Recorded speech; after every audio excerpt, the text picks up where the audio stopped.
আমরা শ্রীকৃষ্ণকে মানি না, যার কারণে ভগবান শ্রীকৃষ্ণ নারদ মুনি একবার শ্রীকৃষ্ণকে বলেছে যে মর্তে তো আমরা দেখেন সবাই শ্রীকৃষ্ণ শ্রীকৃষ্ণ বলি, তো নারদ মুনি ভগবান শ্রীকৃষ্ণের কাছে গেছে যে কৃষ্ণ আমার একটা খুব কৌতূহল, যে আমি মরতে গিয়ে সবাই দেখি সব তোমাকেই ডাকছে, হা কৃষ্ণ হা কৃষ্ণ হা কৃষ্ণ, হা কৃষ্ণ করে তারা কি আনন্দ পাচ্ছে। স্বয়ং ভগবান শ্রীকৃষ্ণ দেখলো যে আমি যদি উত্তর দিয়ে দেই তাহলে তো নারদ মুনি এটা বিচার করবে না যে মর্তে কেন মানুষরা হা কৃষ্ণ হা কৃষ্ণ হা কৃষ্ণ করে। তখন বলছে আমি এই প্রশ্নের উত্তর দিতে পারবো না। বলছে তখন নারদ মুনি বলছে যে প্রভু আপনি জগৎপতি, আপনি পরমেশ্বর, আপনি এই পৃথিবীর মালিক, আপনি যদি আমার প্রশ্নের উত্তর না দেন তাহলে আমি কার কাছে উত্তর পাবো। তখন ভগবান শ্রীকৃষ্ণ ভেবে বলল তুমি যমরাজের কাছে যাও, তুমি যমরাজের কাছে যাও, আমার সে মহান বৈষ্ণব ভক্ত যমরাজ তোমাকে এই প্রশ্নের উত্তর দিতে পারবে যে মর্তের লোকরা কেন হা কৃষ্ণ করে এত। তো নারদ মুনি তো দেখেন যে কোনো মুহূর্তে ভগবান শ্রীকৃষ্ণ এমন তাকে পাওয়ার দিয়েছে, যে কোনো মুহূর্তে স্বর্গ মর্ত পাতাল মুহূর্তের মধ্যে সে নারদ মুনি হাজির হতে পারত। তো নারদ মুনি তথারীতি সে জানার জন্য জমালয়ে গেছে, জমালয়ে গিয়ে যমরাজকে প্রণাম করেছে। প্রণাম করার পর বলল যে আমাকে শ্রীকৃষ্ণ পাঠিয়েছে গোলকধাম বৃন্দাবন থেকে, বলে ও আমার প্রভু পাঠিয়েছে, বসুন বসুন। তো বসবো না, আমার একটা প্রশ্ন। বলছে শ্রীকৃষ্ণ আমার প্রভু, আপনি সে প্রশ্নের উত্তর জানেন। বলছে কি প্রশ্ন বলুন। বলছে মর্তে সবাই এত কৃষ্ণ কৃষ্ণ কেন বলে, একটু আপনি বলেন তো যমরাজ মহাশয়। বলছে খুব ভারী প্রশ্ন করলেন, এ প্রশ্নের উত্তর আমি দিতে পারবো না। তখন নারদ মুনি ভাবল যে পৃথিবীর মালিক, যে পৃথিবীর অধীশ্বর ভগবান স্বয়ং শ্রীকৃষ্ণ, সেই প্রশ্নের উত্তর দিতে পারলো না, আমাকে পাঠালো আপনার কাছে, আপনিও উত্তর দিতে পারলেন না, আমার কিন্তু একটু চিন্তার বিষয়। তখন হঠাৎ জমালের এক কোণা থেকে বিশাল চিৎকার চেঁচামেচি আসছিল।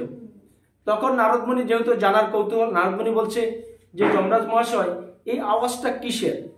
বলছে যারা এই পৃথিবীতে নিজ নিজ পাপ কর্মের দ্বারা তারা নিজের পাপ ভোগ করছে, দণ্ড ভোগ করছে। বলছে তাই। বলছে আমি কি একবার সেই আত্মাগুলোকে দর্শন করতে পারি। তখন যমরাজ ভাবলো যে যেহেতু আমার জমালয়ে এসছে ভগবান শ্রীকৃষ্ণের কাছ থেকে, তাহলে আপনি যেতে পারেন আত্মাদের কাছে, যারা দুঃখ কষ্ট পাচ্ছে তাদের কাছে যেতে পারেন, কিন্তু আপনাকে খুব চুপ থাকতে হবে, কোনো আওয়াজ করতে পারবেন না। তো নারদ মুনি বলছে ঠিক আছে তথাস্তু, আপনি যেটা বলবেন আমি সেভাবেই মানব। তাই নারদ মুনি সেই জমালয়ের এক কোণে যে নিজ নিজ পাপ কর্মের দ্বারা আত্মাগুলো কষ্ট পাচ্ছিল তাদের কাছে গেছে। তাদের এই নারদ মুনিকে দেখে আত্মাগুলো আরো জোরে কষ্টে চিৎকার চেঁচামেচি করছে। তখন সেই পাপী আত্মাদের কষ্ট দেখে নারদ মুনি নিজেকে আর ঠিক রাখতে পারলো না। তখন বলল হা কৃষ্ণ, সবাই বলুন হা কৃষ্ণ হা কৃষ্ণ হা কৃষ্ণ। যেই নারদ মুনি কৃষ্ণ নাম নিয়েছে তৎক্ষণাৎ সেই আত্মাগুলো তাদের নিজের পাপ ভ্যানিশ হয়ে স্বর্গে গমন করছে। হরি বল হরি বল। তখনই নারদ মুনি বলল যে কৃষ্ণ নামের এত পাওয়ার, আমি মর্তে খোঁজ করছি যে মানুষ কেন কৃষ্ণ কৃষ্ণ বলছে, শ্রীকৃষ্ণ আমার উত্তর দিতে পারলো না, জমালয়ে যমরাজ মহাশয় আমার উত্তর দিতে পারলো না, এখন আমি আমার উত্তর পেয়ে গেলাম। তাই ভগবান শ্রীকৃষ্ণের নাম নেওয়া যে কত একটা মানে আপনার পুণ্যের কাজ যে ভগবান শ্রীকৃষ্ণের। তাই ভক্তরা মাতাজিরা আপনারা জড়জাগতিকভাবে যখন যে কোনো বিপদে পড়বেন আপনারা ভগবান শ্রীকৃষ্ণকে শুধু স্মরণ করবেন। আপনাদের তো মনে আছে মহাভারতে যে কৌরবরা, দুঃশাসনরা, দুর্যোধনরা দ্রৌপদীর অন্যায়ভাবে বস্ত্রহরণ করতে চেয়েছিল। দ্রৌপদী কি আওয়াজ করেছিল, শুধু একবার বলেছিল হা কৃষ্ণ হা কৃষ্ণ হা কৃষ্ণ বলে শুধু দ্রৌপদী একবার ভগবান শ্রীকৃষ্ণকে স্মরণ করেছিল। দেখেন কৃষ্ণ নামের পাওয়ার। আর ভগবান শ্রীকৃষ্ণ এমন শাড়ি সাপ্লাই দিয়েছে, বড়বাজার আহমেদাবাদ সারা পৃথিবীর শাড়ি দুর্যোধন দুঃশাসনরা টেনে শেষ করতে পারছে না। তাই কৃষ্ণ নামের এত একটা পাওয়ার। তাই এই জন্যই ভগবান শ্রীকৃষ্ণ। আজকে দেখবেন জড়জাগতিকভাবে দেখতে অনেকে সুন্দর হতে পারে কিন্তু চরিত্র ভালো না, তাকে আমরা ভগবান বলতে পারি না। অনেকের ধন আছে, সে ধনবান হতে পারে, অনেকে দেখতে সুন্দর হতে পারে, সে ঐশ্বর্যবান হতে পারে, অনেকের গুণ থাকতে পারে বিভিন্ন কাজকর্মে, সে গুণবান হতে পারে, কিন্তু ভগবান কেউ হতে পারে না। ভগবান হলো যে সর ঐশ্বর্যের মালিক। বারে বারেই আমি বলছি, ভগবান একমাত্র শ্রীকৃষ্ণ। তাই আমরা এই বর্মনবাড়ির কৃষ্ণ ধাম থেকে হৃদয়ে কৃষ্ণ চেতনা, কৃষ্ণ ভাবনায় জাগ্রত হয়ে আমরা অবশ্যই ভগবান শ্রীকৃষ্ণ শ্রীমতী রাধারানীর সেবায় ব্রতী হব। কারণ রাধা কৃষ্ণ নয় অভিন্ন। কৃষ্ণের এই বাহু থেকে আমাদের শ্রীমতী রাধারানীর সৃষ্টি হয়েছে। তাই একবার রাধারানী বলেছিল যে, কৃষ্ণকে প্রশ্ন করেছিল যে, কৃষ্ণ তুমি আমার সাথে এত লীলাবিলাস করছো, কিন্তু আমাকে বিয়ে করছো না কেন? কিন্তু আমরা একটা শাস্ত্রে পেয়েছিলাম, ব্রহ্মা ছোটবেলায় রাধাকৃষ্ণের বিয়ে দিয়েছিলেন, কিন্তু তারপরে আর এটা নিয়ে কোনো আলোচনাটা আমরা কোনো শাস্ত্রে পাইনি। তাই তার কারণে এই আলোচনাটা কিন্তু আজকে সমাজে নেই, কোনো শাস্ত্রেও নেই। তাই রাধারানী যখন জিজ্ঞাসা করেছে যে তুমি আমার সাথে এত লীলাবিলাস করছো, কিন্তু আমাকে বিয়ে করছো না কেন, তখনই ভগবান শ্রীকৃষ্ণ বলছে যে ভগবান শ্রীকৃষ্ণ তো সবই জানে, কারণ সে অন্তর্যামী। আমার আপনার একটা প্রত্যেকটা জীবের মধ্যে, গাছপালা বলুন, পশু পাখি বলুন, হ্যাঁ, একটা ছোট্ট পিপিলিকা বলুন, তার মধ্যে আত্মা পরমেশ্বর ভগবান শ্রীকৃষ্ণ যেভাবে বিরাজমান, আমার মধ্যে বিরাজমান, একটা বিশাল বড় হস্তির মধ্যে ভগবান শ্রীকৃষ্ণ পরমেশ্বর পরমাত্মা রূপে একইভাবে বিরাজমান আছে। তাই রাধারানী যখন প্রশ্ন করেছে, ভগবান শ্রীকৃষ্ণ বলছে ঠিক আছে, আমি তোমার উত্তর অবশ্যই দেবো, তবে দূরে যে একটা জলাশয় দেখা যাচ্ছে তার পাড়ে গিয়ে তুমি দাঁড়াও, দাঁড়িয়ে জলের মধ্যে তাকাবে, জলে কি দেখবে আমাকে এসে বলো। তখন রাধারানী যেহেতু প্রশ্ন করেছে, জানার কৌতূহল, সেই নারদ মুনির মতোই, তাই রাধা গেছে দৌড়ে সেই জলাশয়ের পাশে, জলাশয়ের একদম ধারে দাঁড়িয়ে যে জলের দিকে তাকিয়েছে, দেখে কৃষ্ণের ছবি। হরি বল, হরি বল। রাধারানী বলছি এ কি ব্যাপার, আমি আপনি রাম শ্যাম যদু মধু যারাই আমরা জলের পারে তাকিয়ে জলের দিকে তাকালে কি দেখব? আমি আমার ছবি দেখব, আপনি আপনার ছবি দেখবেন, রাম রামের ছবি দেখবে, তাই না? একটা গাভী দাঁড়ালে গাভীর ছবি গাভী দেখবে। তাই রাধারানী জলের মধ্যে ভগবান শ্রীকৃষ্ণের ছবি দেখে আশ্চর্য হয়ে গেছে, তাই দৌড়ে এসছে যে বলছে কৃষ্ণ আমি এ কি দেখলাম? তখন ভগবান শ্রীকৃষ্ণ জিজ্ঞাসা করেছে যে তুমি কি দেখলে? বলছে আমি জলের দিকে তাকালাম, জলের মধ্যে তো আমার ছবি দেখতো, কিন্তু তোমার ছবি কেন দেখলাম?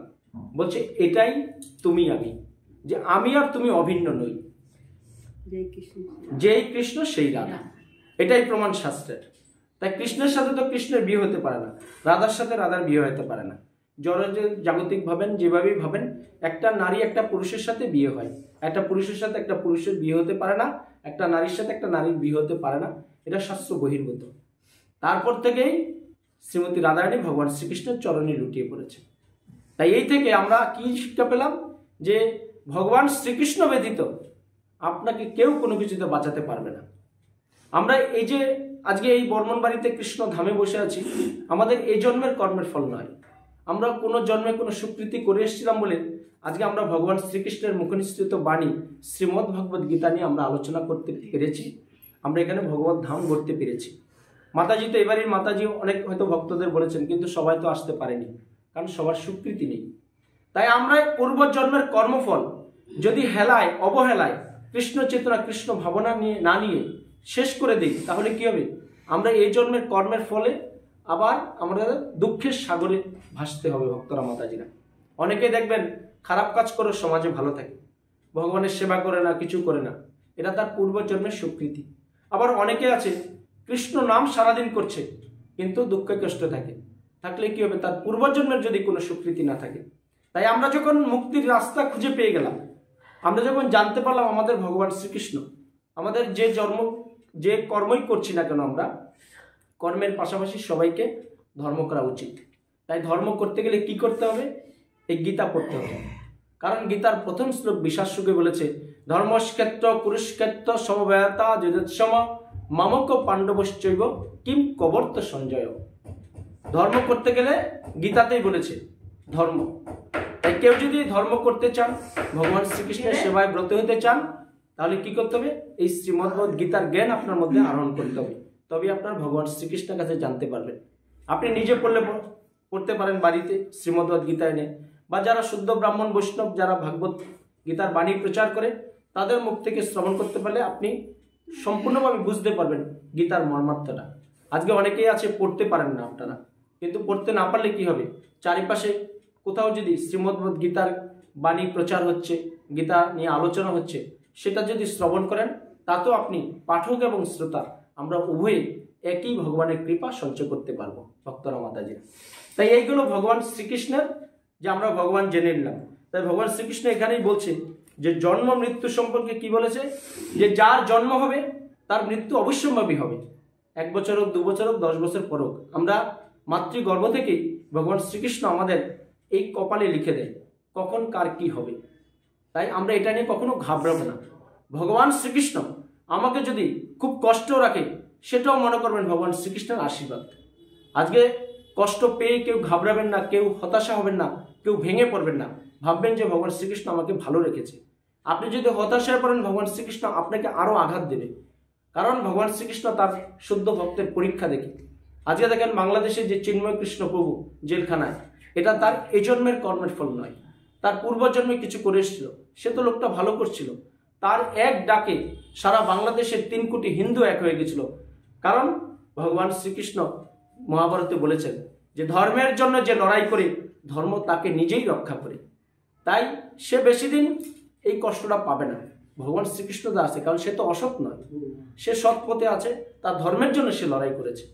তাই ভগবান শ্রীকৃষ্ণ এটাই বলছে যে জীবন দশায় কৃত কর্ম অনুসারে কোনো বিশেষ দেহপ্রাপ্ত হয়ে আত্মা জন্মগ্রহণ করে তারপর কিছুকাল যাবৎ জড়জগতে ক্রিয়াকলাপ সম্পাদন করার পর তাকে মৃত্যুবরণ করতে হয় আরেকটি দেহলাভ করার জন্য। এভাবেই আত্মা জড়বন্ধন থেকে মুক্ত না হওয়া পর্যন্ত জন্ম মৃত্যুর চক্রে আবর্তিত হতে থাকে। ভগবান শ্রীকৃষ্ণ কি বলছে, যে যার মৃত্যু হবে সে আবার জন্মাবে, যার জন্ম হবে সে অবশ্যই মরবে।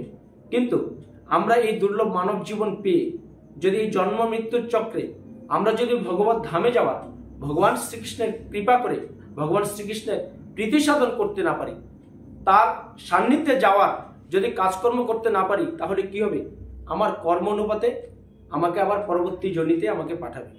তাই এই দুর্লভ মানব জীবন পেয়ে আমি যদি পশুর আচরণ করি তাহলে কি হবে, আমি যদি বেশি মাংস খেতে চাই তাহলে কি হবে, জন্মের পর আমাকে বাঘ করে দেবে। বাঘ দেবেন ছোট্ট বাচ্চাদের নিয়েও শিকার করছে, মাংসই খাচ্ছে। কেউ যদি আমরা বেশি টাকা করি কি হবে, পরবর্তী জন্মে আমাকে ভিখারি করে দেবে। আজকে দেবেন ভিখারি যারা আছে তারাও ছোট শিশু নিয়ে ভিক্ষা করে, সেও চায় বাবু দেন, বাবু দেন। তাই আমরা যখন জেনেই নিলাম যে এই পৃথিবীটা একটা দুঃখের সাগর, এই পৃথিবীটা সুখের নয় ভক্তরা মাতাজিরা, যারা সুখ ভাবে তাদের মতো বোকা পৃথিবীতে কেউ নেই। পৃথিবীতে 2টো লোক খুব বোকা, সেই 2টো লোক কারা, যারা ভাবে যে সবাই আমাকে বোঝে, কেউ কিন্তু আপনাকে বোঝে না। আর দ্বিতীয়কে যে সবাইকে সুখী করতে চায়, আপনি কাউকে সুখী করতে পারবেন না। তাই আপনি যতই ভালো কাজ করেন আর যতই খারাপ কাজ করেন, সমাজে বিতর্কিত আপনার থাকবে। তাই ভগবান শ্রীকৃষ্ণ এই জন্যই বলছে যে জন্ম মৃত্যুর এই আবর্ত থেকে, এই গৌরপাক 64 যে 84 লক্ষ জনি থেকে যদি আমরা মুক্তি পেতে চাই, তাহলে আমরা ভগবান শ্রীকৃষ্ণের নিত্য সেবা করতে হবে।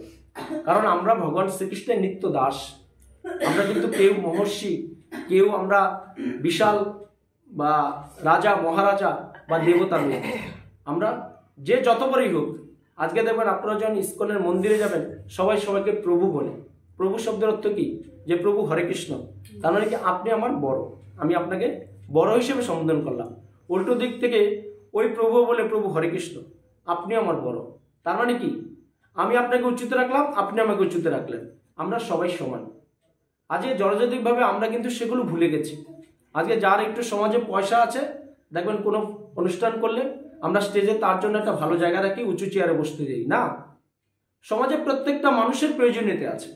আজ যদি কেউ রিক্সা না চালায় তাহলে আপনি কি করে চড়বেন?